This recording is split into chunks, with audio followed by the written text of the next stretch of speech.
Several weeks ago, I made a video about Pittsburgh, and a number of the comments said I should go to Cincinnati, as there are a lot of similarities between the two. And since I've never been to Cincinnati, it seemed like the perfect excuse to take a trip there.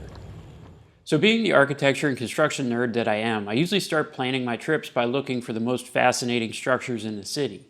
I didn't know much about Cincinnati, but as soon as I started looking into its architecture and its history, I was increasingly excited for my visit.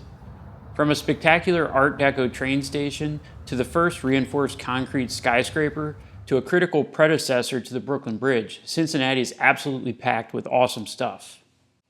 When you think of cities that make America what it's become, Cincinnati may not spring to mind, but it certainly deserves to be in the conversation. For almost 100 years, from the early 1800s to around 1900, it ranked among the 10 largest cities in America, and until 1960, it had a population over 500,000. It played a pivotal role in transportation along the Ohio River, and it would also develop into a significant manufacturing hub.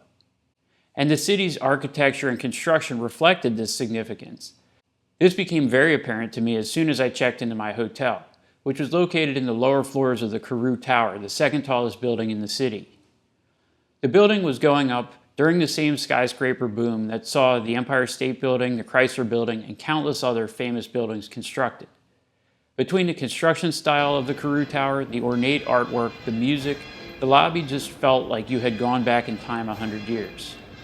From the hotel, I met up with my Cincinnati tour guide, author, comedian, and clown, Softmax Plus, who graciously agreed to show me around the city and give me the scoop on all things Cincinnati, from sports to history and architecture, and of course the Skyline Chili.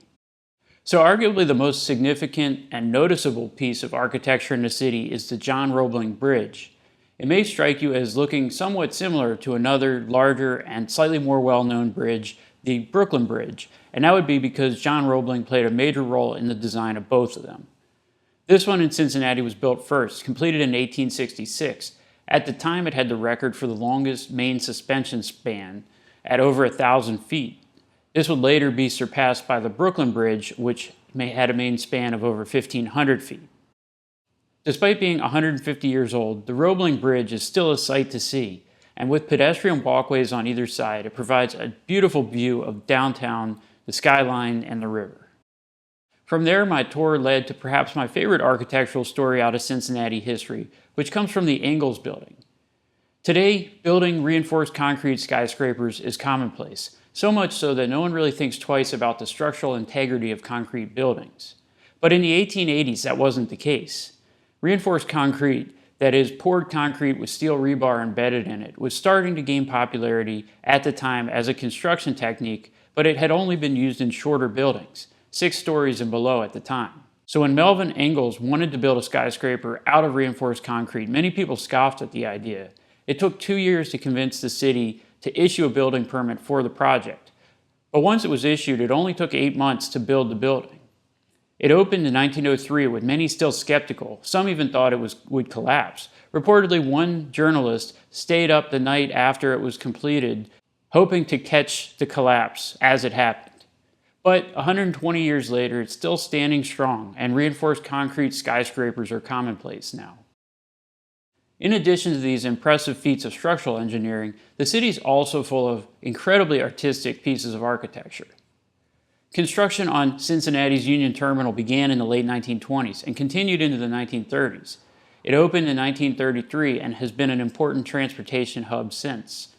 Its design took cues from the Helsinki Central Station, which was completed a decade prior. This project was a massive undertaking with millions of cubic yards of landfill just to get the site ready for vertical construction. Yet, shockingly, it was actually completed 6 months ahead of schedule, something virtually unheard of for construction projects these days. Despite the successful construction, because it opened in the depths of the Great Depression, many people questioned if it was really a good idea. Train traffic was down, and the gleaming new train station saw relatively limited use at first. It did see an uptick in use during the 1940s, but then as cars became increasingly ubiquitous in the 1950s, ridership began to decline again. In addition to serving as a train station, parts of it have also been used as a mall and a museum over the years. And it was also recently used as a filming location in the recent Superman movie. It continues to see some rail traffic, and between 2016 and 2018, it received a massive overhaul estimated at almost $250 million. Union Terminal may have had its ups and downs, but the end result is a pretty amazing building. But there was a different Cincinnati rail project that had a lot more downs than ups, the infamous Cincinnati subway. After experiencing a major population boom in the second half of the 1800s, downtown Cincinnati roads were suffering from congestion issues. Many people felt that a subway would be the solution, and by 1910, serious plans were in place to build one. Funding was organized in 1916, but construction didn't start until after World War I had ended. By this time, the budget had already nearly doubled from its original estimate, and the project was no longer fully funded. Despite not being fully funded, the project broke ground and began to move forward. From the beginning, the project experienced problems as the tunneling below the city was leading to substantial foundation damage in nearby buildings.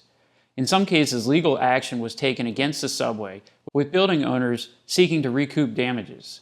Despite these hiccups, the project pushed on for much of the Roaring '20s. By 1927, however, the funds for the project ran out and construction stopped. Cost overruns, a reduction in taxes partially due to prohibition, and litigation were all considered to be factors in the halt. At first, the halt was seen as a temporary one until more funding could be raised, but when the stock market crashed and the Great Depression began, it became clear that the halt would be a much more permanent one.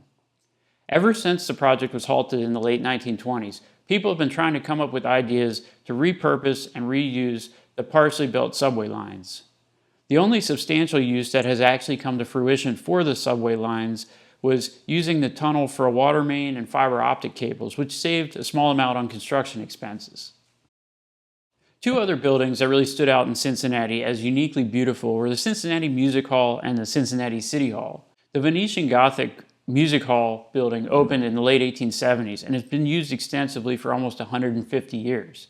Several years ago, it got a $150 million renovation, meaning it's going to remain an important landmark long into the future. City Hall, on the other hand, opened in 1893 and was designed in the Richardson Romanesque style. The building is quite large, but its design intentionally used smaller and smaller windows further up the building to make it appear even larger, in a technique known as forced perspective. Like many cities that were close to their peak a century ago, the downtown cityscape is also dotted with countless spectacular churches from many different denominations and different architectural styles. My favorite was St. Peter's Cathedral, but there were many others that were just as cool. But for as cool as they can be architecturally, churches can be hard to find a new use for once they're no longer being used for their original purpose. One place that has found a way to reuse a church is a place called Urban Artifact, a church-turned-brewery, very similar to other projects like Church Brew Works in Pittsburgh and the Ministry of Brewing in Baltimore.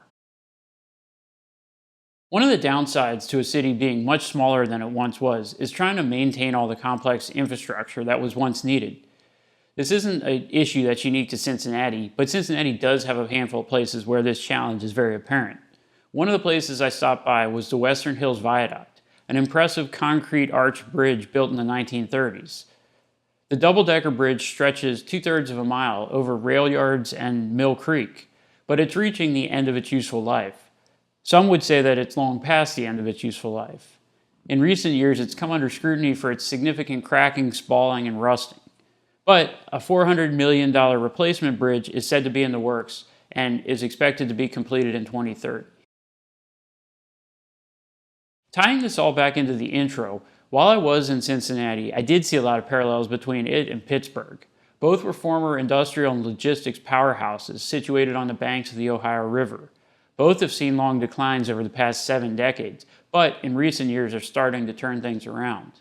Both have incredible architecture and passionate sports fans, and geographically, they're only about 4 hours apart from each other.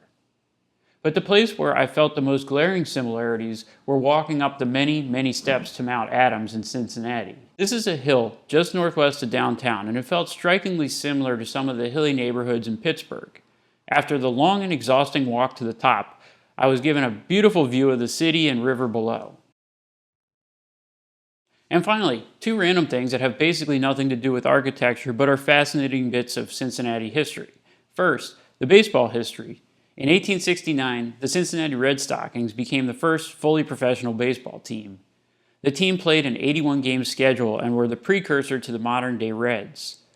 The organization is known for a number of firsts, including having the first left-handed pitcher in 1877, the first professional doubleheader in 1900, and they also played the first night game in 1935. The modern-day Reds have won 5 World Series and 9 National League pennants, and their ballpark, Great American Ballpark, on the banks of the Ohio River, is considered by many to be a great place to catch a game. And last, but certainly not least, the chili. I didn't really understand what it was all about, but as I was preparing for my trip, that was one of the most common things people would tell me. Make sure you try the chili. So I did, and it was delicious. It wasn't what I would traditionally think of as chili, more like spaghetti with meat sauce, but the flavor was great, and I would certainly recommend anyone visiting give it a try. So that was my weekend in Cincinnati. Like a lot of the places that I've visited recently, it's got a fascinating history and some incredible architecture. It's a fun place with friendly people and definitely worth a visit. And a special thanks to Softmax Plus and his team for showing me around and giving me a true on-the-ground perspective of the city of Cincinnati. Let me know what your experiences have been like in Cincinnati. Also, let me know where I should go next. I appreciate the previous suggestion of going to Cincinnati, as it turned out to be an awesome trip. Last thing, I'm up to 2.9% of the people who have watched have subscribed, up from 2.2% a couple weeks ago. So if you have subscribed, thank you for doing it, and if you haven't, please consider it.